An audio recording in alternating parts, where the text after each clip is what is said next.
Hello, everyone, and welcome to the Podcasting for Small Business Companion Podcast. I think that's what we're going to call it now. I'm Sidney-Smith, and I'm joined here with my co-host, Steve Orr, also my co-author. How's it going, Steve? It is great, Ray. Happy to be here. Fantastic. Well, as you all know, this is our 11 podcast series that is basically our companion to our new book, Podcasting for Small Business, The Essential Blueprint to Launch Your Podcast. And what Steve and I did in our last episode was just kind of introduce ourselves and introduce why you should start a podcast as a small business owner or as a small business working in a small business. And our goal going forward is for you to, if you have not heard us before, go back to episode 1, go listen to that, and then we can continue on. And we're working roughly through each of the chapters as we talk through some of the behind the scenes discussions that we've had, some corollary discussions that we might have around the topics of podcasting and marketing and so on and so forth, and our what kind of didn't get into the book, through the fact that, stuff just has to go onto the cutting room floor. And so we are going to be talking today about content marketing and really how podcasting fits into the ecosystem, into the kind of the arc of podcasting. And what we'll do is we'll talk about why your podcasting journey needs to start with a clear content marketing strategy. We'll then talk through some of the elements of that and some of the necessities for being able to make the foundation of your marketing podcast, and maybe some of the challenges that you might face in thinking about podcasting versus other marketing channels. And so I want to kind of clear up some of those pieces. We talk about this in chapter 2. And so most of what we're talking about today will be from chapter 2 and around chapter 2. We'll talk about some of the ways in which we name podcasts and so on and so forth. So where do you want to start, Steve? You want to start with content marketing writ large? Yes, why don't we start writ large? But I wanted to, when we were having the quick conversation before we got on the air today, I said, I really want to read the opening paragraph of chapter 2 because it really does set the scene for what's to come in the rest of the chapter. So, with that being said, opening paragraph. Before you press record, it's critical to understand that a podcast is not just a series of audio files, it is a powerful engine for business growth. Without a clear content marketing strategy, a podcast is, well, it's just a hobby. With one, it becomes a pathway that guides a casual listener from discovery to becoming a loyal, paying customer. And to me, that is the crux of the chapter. It's the crux of content marketing, especially when it comes to podcasting. Absolutely. And for those of you who are watching us live, you can feel free to throw a message in the chat. Happy to interact with you all. Welcome. Thanks for being here. And so we wanted to do these live just so that it was a little bit more interactive and fun, and as well just would keep my desire to edit to the nth degree to a limited amount, which is something that we actually talk about in the book. So it actually helps reduce the editing by virtue of us being in front of kind of a little live studio audience there. So feel free to ask questions if you have any in the chat. We're really here to be able to interact with you as well. And so let's lay the groundwork, Steve, which is that when I wrote my first book, it was really centered on the concept of local, then mobile, than social marketing, and really helping people understand that groundwork. So I try to, with you, envelop that and summate it in chapter 2, so folks kind of had that underpinning. And I know we dialogued a lot about how much to put around this because it's an entire book's worth of content, and I couldn't quite do that. And so I tried to just put the high level details into the book so that folks understood that you need to have some underpinnings, you need to have some foundation in place in order to be able to have success, on social. And then, of course, local and mobile is really where you want to lead most people. You don't want to lead them to you find them on social. Social is really a discovery channel where community is built. We can get into some of the particulars of that if folks have questions around it. But The goal here is for people to really understand the foundational pieces of digital marketing, and most often than not, what's bandied about by many of the quote unquote gurus out there is that you're just supposed to start a social profile and you're going to become popular, and there's a Wicked song in there, I'm sure, and you're going to all of a sudden have all of these people who are fawning over you to buy from you, and that is not true. It's simply not true. And so the goal was to be able to find a consistent way that a business can create an affordable and sustainable way to create content. And that's where the whole genesis of Solo Success came from. And so I tried to distill that there into podcasting for small business for us. And I know you mentioned it was very difficult to get it bare bones for our book, which is really about podcasting for small business, not about their content marketing for small business. But talk about that. I'm curious, Ray, as to of those when you talk about social, local, and mobile, and we do talk about all three pieces in the book, but what is it for you among those three which is most critical for someone as a small business who would aspire to be a podcaster? Is the one more than any of those others, which is absolutely critical? Oh, I talk about this in Solo Success, but absolutely local is the first, right? There's nothing like a home field advantage. People like rooting for sports teams. I'm not one of those people, but I know there are them that are out there. You're one of them, I'm sure. You're rooting for your college team, right? Your university team, right? And I appreciate that, absolutely. And I know that most people, if I had a choice between working with someone, I happen to live in Pittsburgh, Pennsylvania right now. My offices are in DC, and but if there's a business owner who's gonna be able to help me, I'm much more likely to pick someone who is near me, who is capable of helping, than someone who's in some other far-flung region or location, right? That's going to be my first inclination. We are tribal creatures, and so as a species that's tribal, we're just naturally inclined to do that. So local is the most important. But I will say this: one of the reasons, and it's kind of implied in the book, we don't get into it in great detail because I just didn't have time to put all of this in there, but podcasting happens to touch every single one of those elements so well, right? Podcasting can be localized. It is inherently mobile, right? We tend to listen to podcasts through our mobile devices on the go. And it's, of course, also something that is innately social. And we talk about the parasocial relationship that's created through podcasting. And maybe we could touch on that a little bit here today. But again, we explicate that in the book pretty well. And so it happens to be much more full and rounded in the sense of being able to touch on all of those that you don't actually even get when you're talking about video or you're talking about some of the other social technologies that are out there. Video, you tend not to be watching while you're driving. You're not watching it while you're walking around town. You're not watching it while you're with others typically.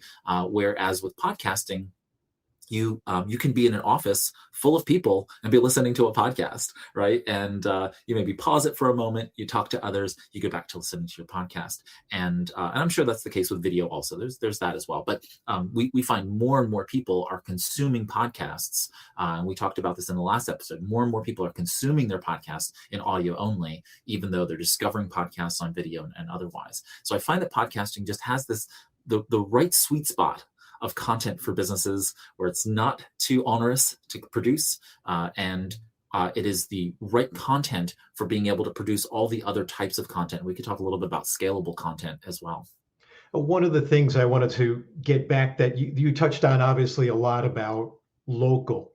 Now, for me, from my perspective, and coming at this from a broadcaster's perspective, and having been working for a broadcast network that was a business radio network and geared more toward the general audience.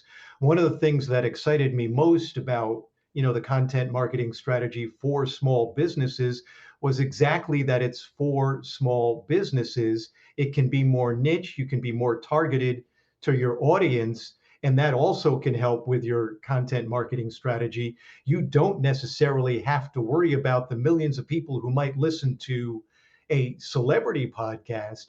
You're targeting your niche, which will ultimately help your business grow.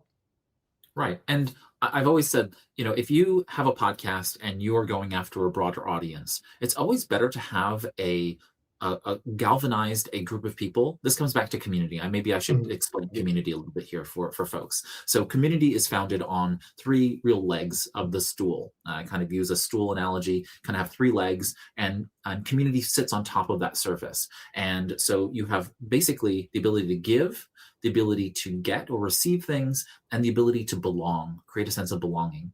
And when we think about that from a digital marketing perspective, we have different types of digital media, and we can cover that also. But the idea here is that you have digital community that is founded on listening, which is giving attention. There is speaking, which is getting attention. And then there's a concept of belonging. And we use connection as the means for doing that. Connection is actually the ability to remove yourself from a leadership position and more into a guide position, right? I don't want to be dictating what happens to my community. I want to be Gandalf. I want to be the great guide, the wise wizard, right? Helping in this particular case, if we still believe the wizard is good, the Wizard of Oz is guiding. Maybe that's Glinda. I'm not quite sure anymore. With the new Wicked movies, it obviously, and all the books themselves bring that all into question. But the whole idea here is that you're supposed to be the sage, wise person. If we know the Joseph Campbell concept of the hero's journey, we want to guide people through. We want to help the customer, center the customer, the audience as the hero, and we want to be guiding them. So with community and community building, if you want to have a really successful podcast, you want to build a community. And you can do that level of community building, listening, finding places and podcasts and other places where you can give your attention in order to expose your podcast to those folks. So there's that piece. There's then, of course, the speaking, publishing your podcast so folks can hear it and then distributing it widely. And then, of course, connecting the members of your community. The stronger the connections are between those people, the less work you have to do, right? And the stronger the community gets. It's kind of like a web, right, or a chain link fence. If you start snapping, parts of the chain link fence, the fence is compromised. But the stronger those links are, the stronger the overall fence is. And so we want to create. I know I'm mixing metaphors here with the stool and with the fence or whatever. You guys get the point. But the idea here is that we want to be able to create a virtuous cycle where listening, speaking, and connecting is happening in not necessarily equal measure, but in kind of a flywheel effect that allows the community to keep picking up members and growing together and connecting them so that they're listening and speaking in some amount to you that keeps you top of mind and then ultimately brings them down the sales funnel. So that's kind of the idea here. And yeah, so it's just a matter of figuring out for folks where they actually want to place their energy in terms of other digital marketing so that it is appropriate to the sales funnels that they're trying to reach. And in chapter 2, we really then kind of go from that dialogue and all of that stuff. And we then started to talk about kind of the show idea, Steve, and you kind of posited this three triumvirate concept of the purpose, was it purpose something in Purpose, public, and passion, public? which we talk about in the book. But it's funny because we did have a discussion. We actually had a very long discussion of, okay, you absolutely need a content marketing strategy, but what is underneath that content marketing strategy? And that's uncovering your show idea. Not everybody, and we mentioned this in the book, not everybody will come into the idea of, oh, I don't know what my podcast is going to be about, but I know I want to have a podcast. So if you don't know what it's going to be about, how do you uncover your show idea, your show concept? And that's where we talk about in the book purpose, public, and passion. See, I can go in trios too. It's not a stool for me, but maybe I don't know what it is. But so yeah. Diagram.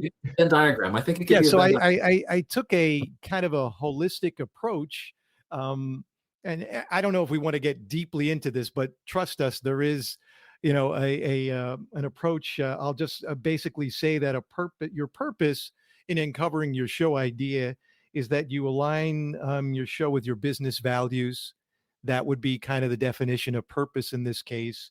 Um, your public is, identifying and understanding your audience and knowing their needs. And the passion is basically ensuring that you have genuine interest in a podcast. And again, going back to, oh, so many people think, oh, I need to have a podcast, but they just think they need a podcast, but they're not really very passionate about it. If you're not passionate about it, how is it going to last? So I that's see. also in my mind, part of that equation. I see this all the time. I listen to a lot of podcasts, as you can imagine, and you could just hear the lackluster in people's voice around a topic. People can sniff out the fact that you're just clocking in time and you don't actually enjoy. I love being behind the mic, just generally, right? Like, I guess I'm just a talker, and so I enjoy I this. noticed, Ray. No, I enjoy the interaction with a group of people who are interested in the exchange of ideas. And I really do believe that even though you're hearing just, me and whoever else I'm talking to on the podcast, I have a genuine interest in hearing back from my audience. And going back to my ProdPod days, that's what actually motivated me to continue, was that my, at that time, email was public. And so I would get, and to this day, I still get emails from the people who have listened to that podcast. They tell me about where their productivity skills are, where their productivity passions are. It's just really fun to hear from those folks. And so I don't know. It's just one of those things where you hear people's interest in being behind the mic, and then you also hear the interest in someone's passion for a topic. And if you don't have that passion for the topic, then you've got to find a spin. You got to find that hook that's going to keep you interested in wanting to do that topic. And not every topic is going to be interesting to you. Not every episode is going to be a smash out of the park episode, but over the long term, over the arc of your podcast, you have to be generally interested in the category. And I think that really helps with resisting pod fading, with resisting the inertia of all of the things that can stymie quality and connection with the audience. And I think that's really important to have that level of. So it doesn't, and I guess passion is a strong word, but don't get wrapped around the axle on the idea that you have to be like so undyingly passionate about this thing. Passion just means you have to have an interest in the topic, and that will show. It will. People get it. People hear it in your voice as they're listening. And you touched upon, and I also touched upon, the audience part of this equation. That is also part of that content marketing strategy, at least in my mind. And we had, again, we had several discussions about what do you put within that broader category of content marketing strategy for podcasters, for small business podcasters.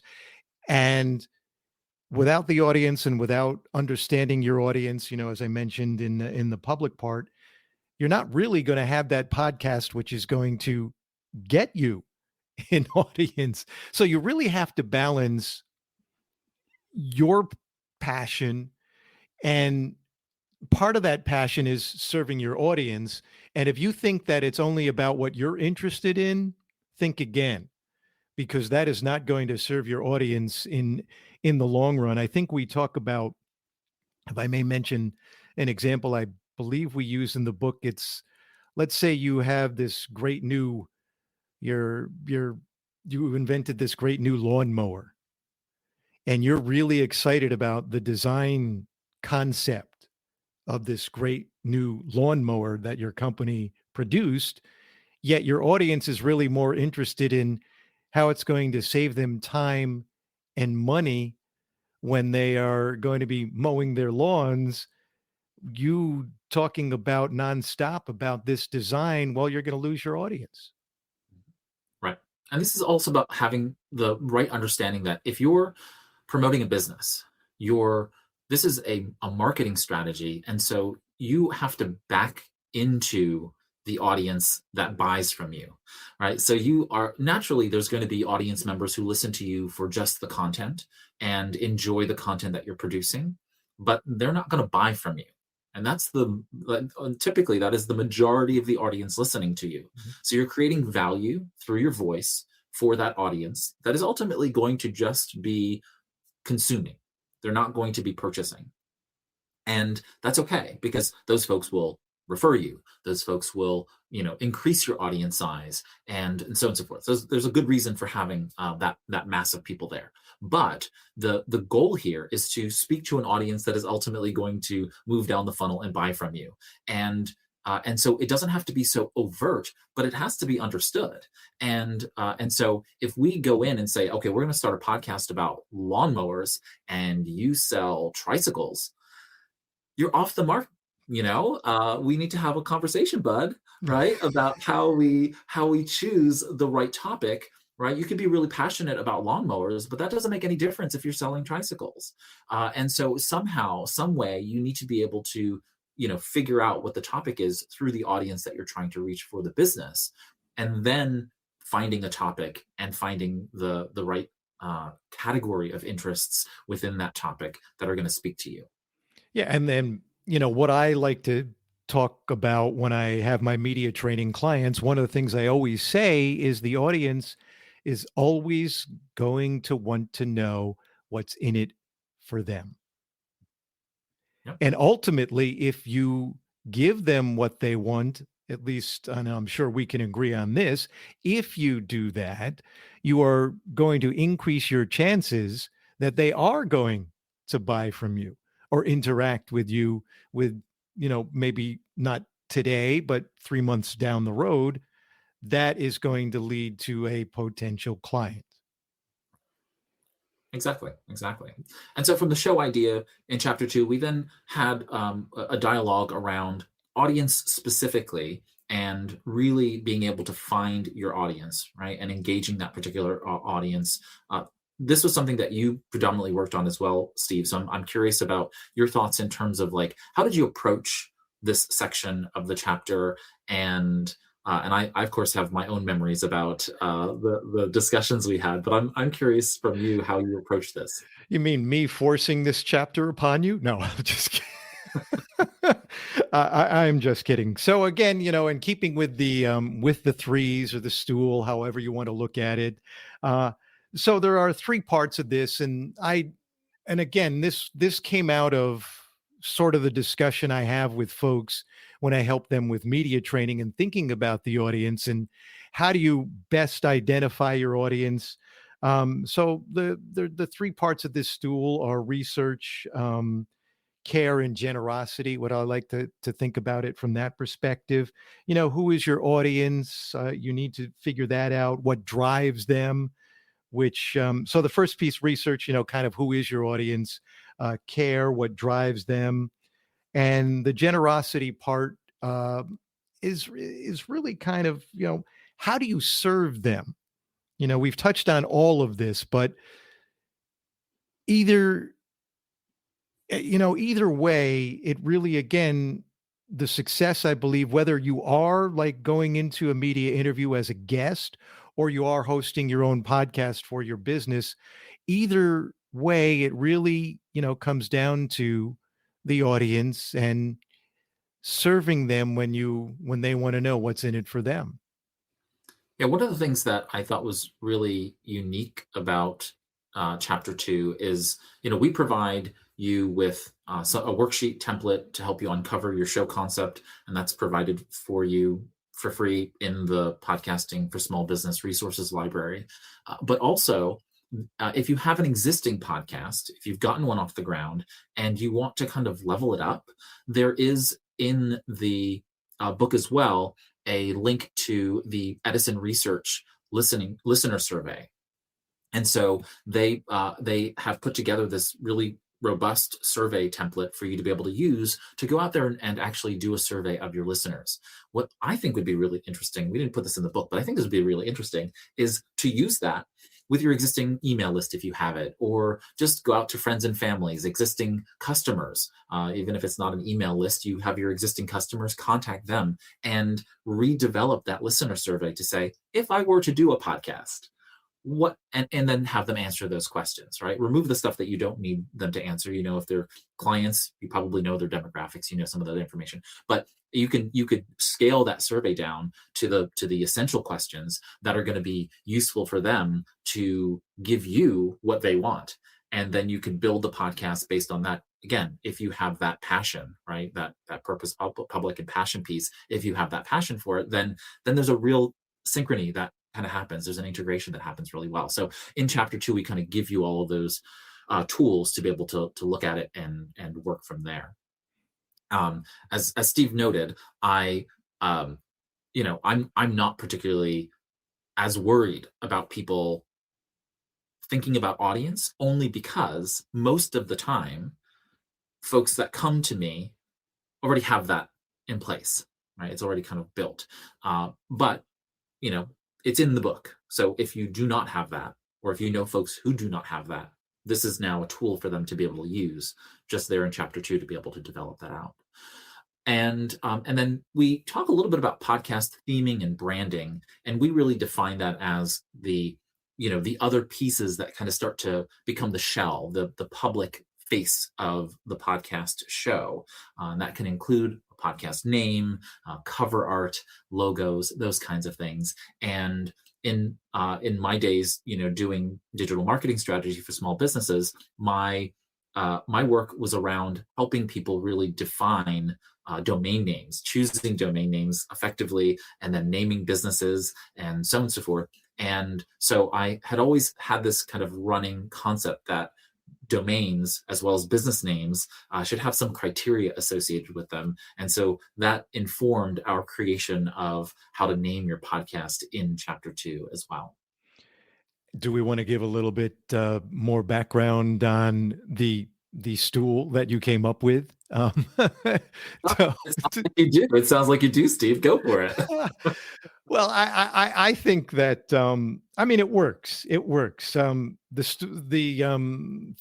The stool is searchable, spellable, and speakable, and that pretty much sums up very simply the 3 things that you really need to think about when it comes to naming your podcast. So searchable, it has to be searchable online very easily. It has to be spellable so that, again, it's really easy to find, and it has to be speakable. And let's say you're working, you want to set it up for a smart speaker or whatever. That will be much more helpful from that perspective.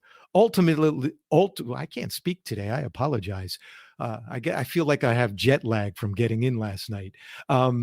But ultimately, it's the objective is to make it as easy as possible for people to find you. And those are 3 very easy ways for people to find you and your podcast. Right. So the reason why the searchable, spellable, and speakable pieces are so important, though, is because this comes in like 20 years, more than 20 years now, of me having people come to me with names for businesses, for names for blogs, when they were launching a blog, names for podcasts, and they were missing some element that was going to allow them to be found by either podcast discovery or through Google. And Google is still the dominant search engine on the planet, and it will continue to be. I know that a lot of people talk about how AI search and so forth is somehow going to change that, but it doesn't matter. Google will win this one. So it's as much as OpenAI has had the zeitgeist regarding OpenAI and their ChatGPT, their fundamentals don't work. So the ultimate reality is that Google, Microsoft, Amazon, right? Those big 3 tech companies, and perhaps some of the ones that are over in the European Union, and of course China's DeepSeek, those are going to be the winners in the puzzle.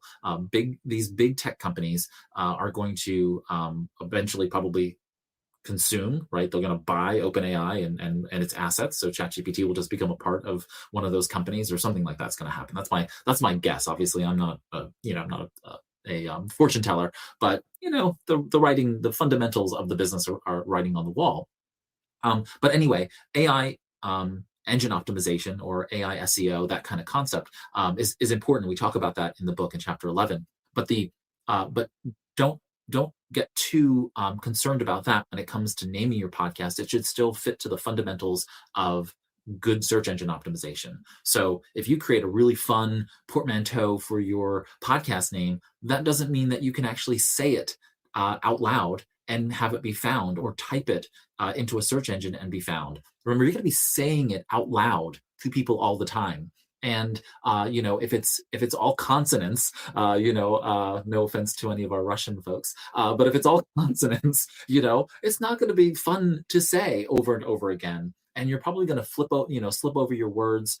People, when they're trying to refer you, if it's difficult to say, will hesitate to do so when they can't do it, right? And so we want to make sure that it is speakable in that sense as well. And we want to make sure that it is spellable. You need to be able to say it from a microphone in front of an audience in a real environment, right? Like you're giving a workshop or a seminar, you're talking to a client over the phone, you're talking to a group of people on a conference call, and you want to be able to say, "Hey, I have this podcast."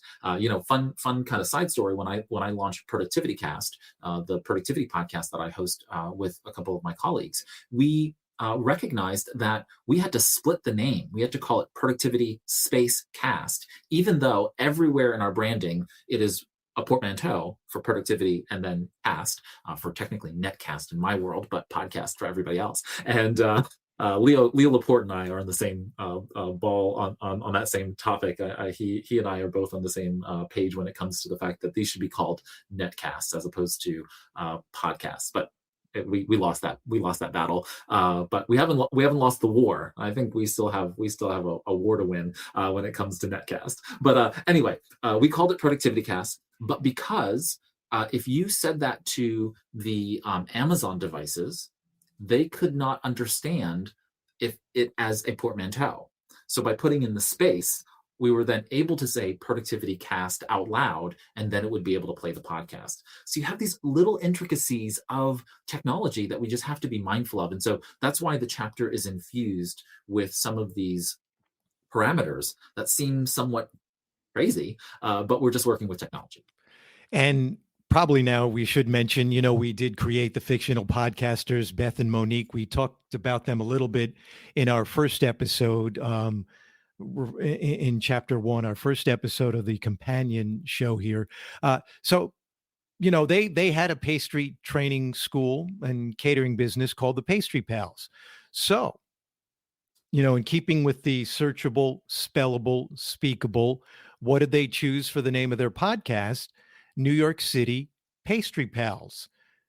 Easy to say, easy to spell, easily searched.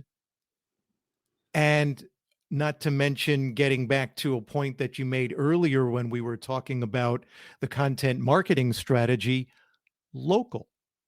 They're based in New York City. Right. And if somebody types in NYC or New York City or New York, it's all going to be, because of the semantic graph, it's not going to be a problem for them to be found as soon as they put that moniker next to it, which is the Pastry Pals. And so Pastry Pals connected to their local, their geography is going to be a smash hit in terms of being able to be found from a local perspective and from a mobile perspective, right? Because when you do a Google Map search, right, it's going to be really easy if they start posting things to their Google business profile about the NYC or the New York City Pastry Pals. All of those terms are useful to Google to connect the dots in terms of where they are when people are on the road, moving around, doing search on mobile.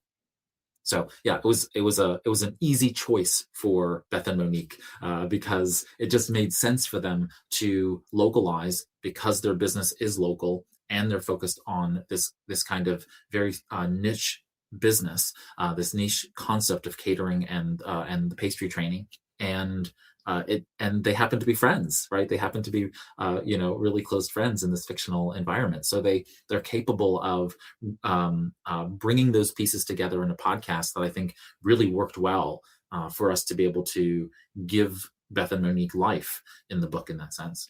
Yeah, they go back, by the way, just in case folks don't know, but they go back to kindergarten, and it was an exchange of an animal cracker that set them on their path, an animal cracker cookie.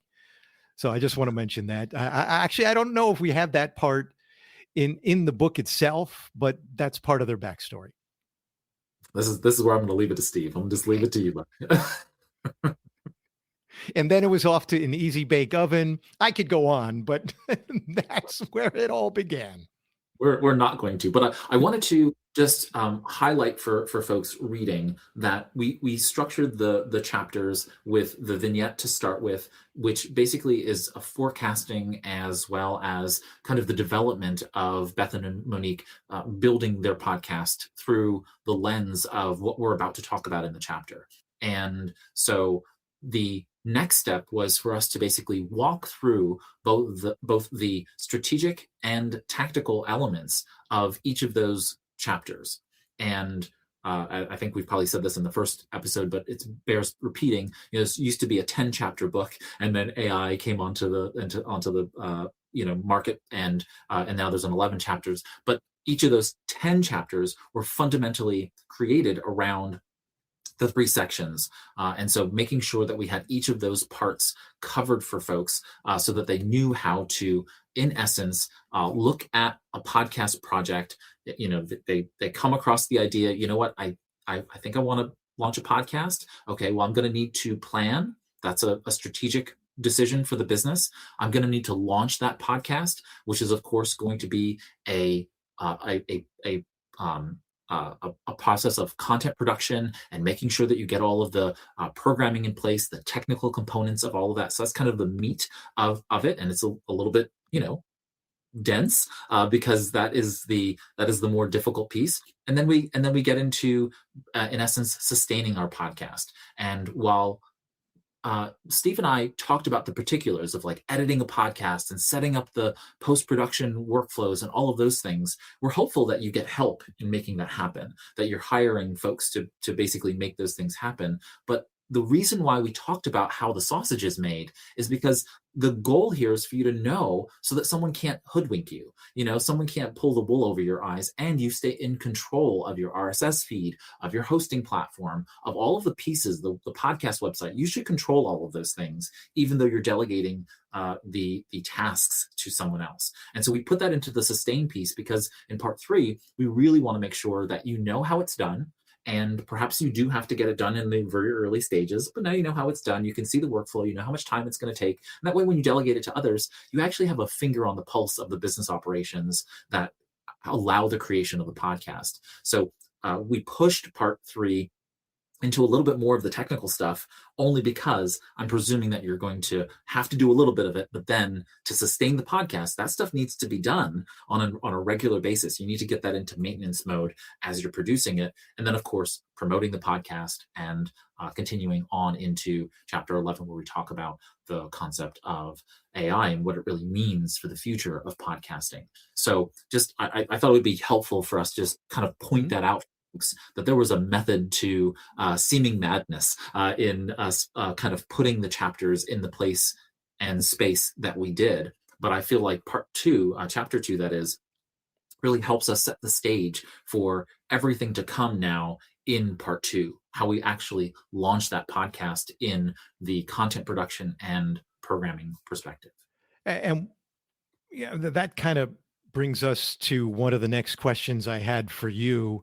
How do you balance? Because when you mentioned all these different pieces and kind of prepping them for all these different pieces to come, but how do you balance, just to start off with the content marketing piece for your podcast versus the rest of your business responsibilities? Because as you know, as a small business person, there are a tremendous amount of responsibilities that you have, and then just adding a podcast to that, and then doing it certainly the way that we talk about in the book. That, I mean, let's face it, we can't hide this. It's going to be a lot of extra time and effort and potentially money. So how do you balance all of that en route to making this a successful podcast for your business? It's like any other business looking at growth and scale. So growth, of course, is a different thing than scale. Scaling a business, requires you to think about how operations expand to meet the needs of the internal operations and clients. Growth, of course, happens on the external level in terms of being able to grow your client base, increase your market share, whether that's TAM, SAM, or otherwise. So, service addressable market, total addressable market, that kinds of thing. And so when we're thinking about growth, if we want growth, then we have to be able to put in the infrastructure. We need to scale to do so. And podcasting is one of those things that we can do to scale. We can create the infrastructure that if you build it, they will come kind of circumstance. And so there is a stretch piece. It's the same thing when a business decides to hire new staff. When you come across a business, they are either growing, which is why they need staff. They have more business, more customers coming to them than they can satisfy. They need more people to be able to satisfy it. Or they want to grow, and so they need to scale in order to get there, hiring sales staff, hiring new employees so that they have the infrastructure in place so that when they go out to sell, they're not sending them to a staff that can't support the business operations to deliver on their products and services. So this is a business. You have to make a decision, right? You can either choose to put in the work to grow through the concept of a podcast or don't. And what I think we can all understand is that there's always that kind of place where when you hire a new person, everything kind of slows down a bit because you have to onboard them and you have to train them and you have to do a little bit of that work. So you don't get as much done when you hire someone because you have to focus on that individual getting up to speed. But once they're kind of off the acceleration lane and they're onto the highway, then things start to flow really much better. And that's the case with podcasts. You're going to have a circumstance where things are going to be slower in the first 4 or 5 episodes, and then things will just get into the flow, and then things will start to move much further along in that sense. I'm going to take can I just interrupt you for a second here? You touched on something that while we are talking about podcasting for growth externally for your company, you mentioned something about onboarding. And just, also know, and I'm just going to throw this out there, we don't talk about this in the book, but there is internal podcasting, which can, when you're scaling up, in many ways make things easier if you set up, your manuals, your how-tos of your company and all. You can set that up internally and have a podcast to help with the onboarding process, to help get folks up to speed without having one of your managers sit down individually or whatever it is to, meet with them all the time. And it can smooth out that process. I just wanted to bring that up. We're not going to get into depth with that, but it's just another alternate way to think about using podcasting. Podcasts have so many dynamic uses. I mean, we are using a podcast as a vehicle right now as a companion to the book, right? It's just 11 episodes. It's not an ongoing or a going concern in that sense. It's here to help us facilitate a conversation around the book and to bring attention to the book. There's nothing behind the curtain about that, right? We're trying to promote the book, and at the same time, I'm hoping through this series that we add more value to the book by virtue of our discussions here. And there's a value to people hearing us talk about this, that there are a lot of things that we say in the book that they're not edicts, right? They're recommendations in a lot of ways. And I'm very known for edicts. I will tell you exactly what you need to do and don't stray from it, right? But I also recognize that humans are humans, right? If there's a crack, they're going to go in it, right? If there's a way to get around work, they're going to do it, right? And so the goal here is for people to hear us talk about these things so that they know, searchable, spellable, speakable, really don't navigate around that. That is a place where I feel very strongly. I don't know about you, Steve, but I feel very strongly about people need to abide by those rules so that they can have longevity in the success of a podcast. Whereas, there are other parts of the book, well, maybe we don't have as strong a feeling about those things. For me, that's AI, search engine optimization or AI EO. I'm not sold yet on it being the absolute, necessity for things. One of my future books is helping small businesses understand about how to use AI in their businesses. I think there's a value to it, and in the evolution of automation, really, not necessarily just AI. And so, I'm thinking long and hard about these subjects and talking to lots of experts. Hopefully, folks, I'll have on my own podcast at some point to talk about these things. And so I feel the value of being able to have an internal podcast, just a X number of episodes to help people onboard to using it as a companion to a book launch, to so many other things. Podcasting is just such a, we talk about pod guides, which are basically guided tours that you can use and embed images into the podcast so people can go on a guided tour through the podcast feed. There's so many interesting ways in which you can use a podcast that has made it an enriching part of my life. And I think that it can, and it has been for, I'm sure, many, many others. I just happen to have been there in the very early days of podcasting. And so this is just near and dear to my heart. But there's so many ways in which you can think creatively about creating podcasts for your business that don't have to be a going concern. I know that we maybe don't specifically say this in the book, but you don't have to create a podcast that is just forever. You can create a podcast that is just 3 episodes, 10 episodes, 30 episodes. Do what you need to do to make that podcast successful. I tend to talk about it in terms of a going cadence, because you want something that's going to continue to keep putting content out there that allows you to feed social media, that allows you to feed email marketing, that allows you to do all of those scaling, basically your content. But it doesn't have to be. It doesn't have. There are reasons for doing it in a closed loop. And you can, when you mentioned series, you can have a series of series, which is a going concern in a way. Like, okay, we're gonna have a 5-episode series about, again, we mentioned lawnmowers. So your 5 could be about lawnmowers. Your other 5 could be about the lawnmower blade. You could get really individual about it if you want. You're really bringing up the one thing on the planet, Steve, that I have zero in. I don't know anything about lawnmowers. So. No, nor do I. Used to cut the lawn when I was a kid, in the yard but no, I don't know either. But again, one of the beauties of podcasting, and one of the things that attracted me most after having worked for a business radio network and really focusing on the general, was the fact that you could be niche. You don't have to worry about, 75 other things to appeal to your audience. You focus on your niche.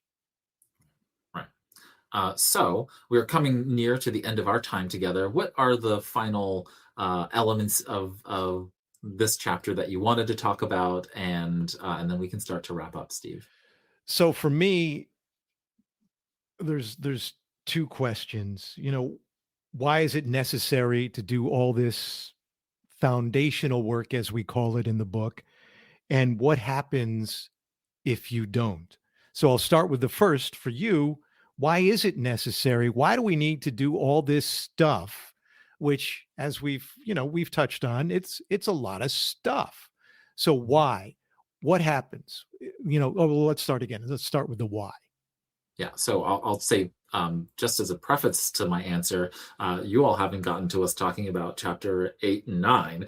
So if you think this is a lot of stuff, just wait till you get a few more episodes down. But I think the goal here is to stop problems before they start.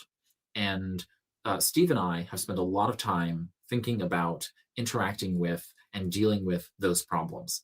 I've dealt with them in my own podcasts. I've dealt with them with the business owners that I talk about. This started as a seminar and workshop where I was helping small business owners launch podcasts. And so I've seen them go through these problems. And so the book is designed to help you overcome some of those things.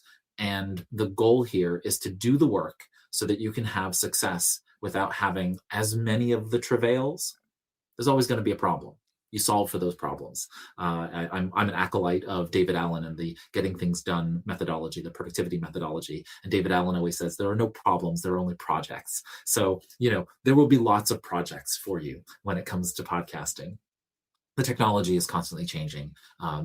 The dynamism of the marketplace of podcasts is constantly changing. To a great extent, while we cover it in chapter 1, I don't want people to actually think about podcast advertising ecosystem. I don't want them to think about the hobbyists and influencer podcast industry. You're doing this as a marketing channel that can create content across your entire ecosystem, and that allows you to create content at scale. Once you have recorded a podcast, thanks to technology today, you can turn that into daily social media content. You can turn that into email newsletters. You can turn that into blog posts. All of that, in 50 minutes of Steve and I talking, we can now turn this one episode into lots of different types of content. And it's come from our own voice. Right? It's just come from taking the transcript, cleaning up the transcript so it actually says what we know it said, what we said, and then putting that into various tools, not just AI, but many other tools that can allow us to be able to turn that content into things that are then shareable out there to bring us back to this concept of the content hub. Right. So I talk about this idea that you have to have a content hub, a place where you are putting out your brand message. And that's why this is necessary.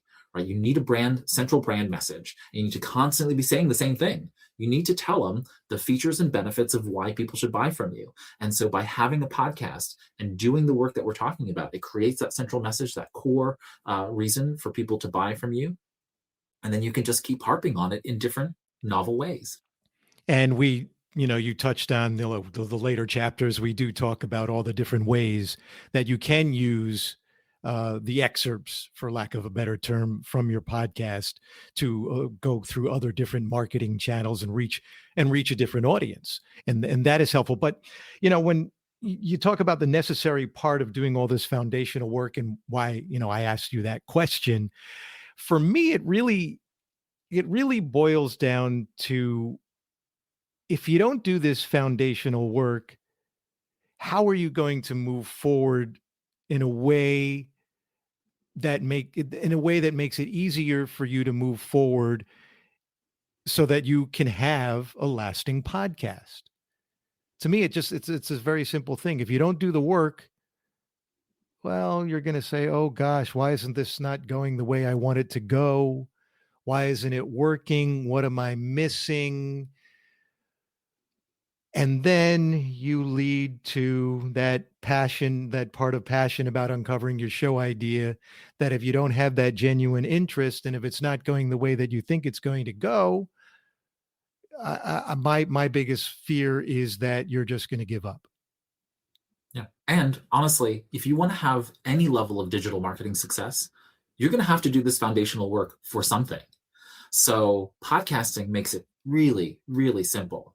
You don't have to have a scripted podcast in order to have a successful podcast. You don't have to do a ton of legwork in order to get behind the mic and create valuable content. Most of you are going to be a subject matter expert. You're going to be the technical expert. You're going to be the thought leader in your world. And so you've already done the work of knowing what you need to talk about. And so coming to the microphone just means doing the little bit of additional work that allows you to come and shine to an audience that is already looking for you. And it's funny. I just had this conversation with a jeweler in Savannah, Georgia. Mm. So I walked into the store with my wife, and we were having a conversation, and it was this massive jewelry store. I was like, oh my gosh, you normally think of a jewelry store as this tiny little store. And we started talking to the owner of the shop, and he was initially a designer. And, I won't get into who he met and how he met and all that part of it, but suffice it to say, he met an incredible contact who bought a couple of his bracelets, which then led to national exposure. And he said it was just by luck. And I said to him, well, I always think of it as you make your own luck. You put in the work that puts you in the position to, for lack of a better term, in that case, be lucky when you meet the right person at the right time. But if you don't put in that work when you have that opportunity, you're not going to be ready for that opportunity. That's my philosophy. Yeah. You have to have the infrastructure. Otherwise, it's like someone coming to you and saying, I want to buy something from you, and you not having the product, right? Mm-hmm. And it's you have to have the product, and it has to actually be good. Something that I frequently say in my seminars is that I can help you overcome a lot of things. I cannot overcome a bad product or service, right? If you have a bad product or service, I can put lipstick on a pig as much as you want, but it's still going to be Miss Piggy, right? Mm-hmm. And I think Miss Piggy's quite beautiful, actually. But You're just not going to get the same response if you haven't done the work. And this is the understanding of that you need to do the work. And so that brings us to the close of our time together, Steve, for episode 2 of the Podcasting for Small Business Companion podcast. Do you have any final words for folks before we wrap up? Just do the work. Don't be afraid to do the work. You'll be surprised at how many new skills you will gain by doing the work. And we actually talk about that a little bit in coming chapters. Yeah, I think my final thoughts for everyone is that podcasting gives you the ability to create a foundation of content that you can build upon in almost any place in your business. And I know I love the analogy of a rising tide lifting all ships. And so you'll hear me say it quite often. But the idea here is that once you've created a podcast and you are doing effective marketing of the podcast itself, it's a tangential piece to promoting your business. And so you're not having to sell a product or service so hard because you are already comforting and interesting and involved with the person who is listening to you through the podcast feed. So utilize that content marketing strategy, create that parasocial relationship with people, and it will be really useful to you. And I hope that chapter 2 ends up being very useful to folks, helping them kind of uncover and understand the idea of how powerful creating the in-head localization that we talk about, the idea of creating parasocial relationships, and the idea of being able to create sustainable, scalable content through the concept of just capturing audio and serving that to a ready audience. So with that, on behalf of Steve Orr and myself, Ray Sidney-Smith, we're really pleased and thank you for listening to us. We thank you for listening to us here for this companion podcast to Podcasting for Small Business, the essential blueprint to launch podcast. We'll be back next week with our next episode. Take care, everybody.